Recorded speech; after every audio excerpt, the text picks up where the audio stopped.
You want to know why I often tell the defense attorney to stop talking and get right to the point and start asking questions during pretrial testimony? Come join me as I share with you some great information.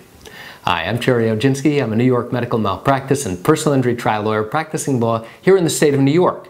During pretrial testimony, each side has an opportunity to question each other's witnesses. So now the defense attorney will have an opportunity to come into my office and question my client.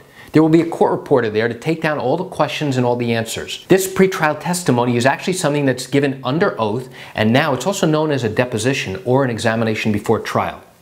Many defense attorneys turn around and give lengthy preliminary instructions to my client, giving them instructions such as, you can't just go, you can't shake your head or mumble something in response to a question. Why not? Because the court reporter can only take down verbal responses.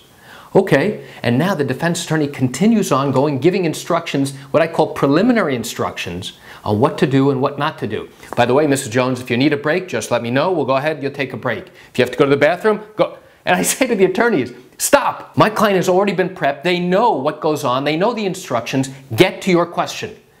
And most of these defense attorneys are very young, they're very inexperienced, and they begin to argue with me. Oh no, I have to give these preliminary instructions. I'm required to give them. I have to do. No, you don't have to. What you do have to do is you have to ask questions, because that's why you're here in my office.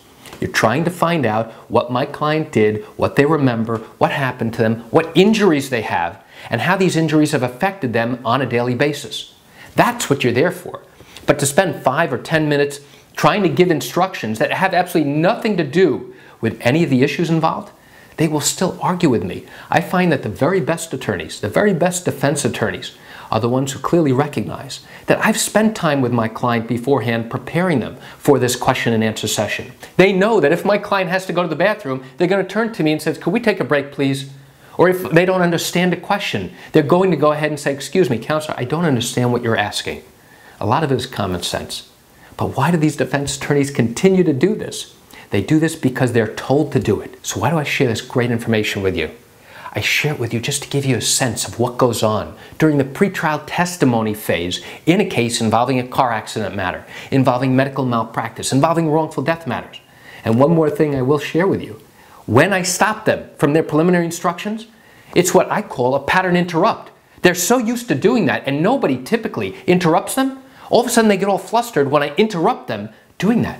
And then they have to get their mind back together and figure out where they were and pick up from where they'd stopped. I realize you're watching this because you have questions or concerns about your own particular matter. Well, if your matter did happen here in the state of New York and you do have legal questions, what I encourage you to do is pick up the phone and call me. I can answer your legal questions. This is something I do every single day, and I'd love to chat with you. You can reach me at 516-487-8207 or by email at Jerry, G-E-R-R-Y, @oginski-law.com. That's it for today's quick video. I'm Jerry Oginski. Have a wonderful day.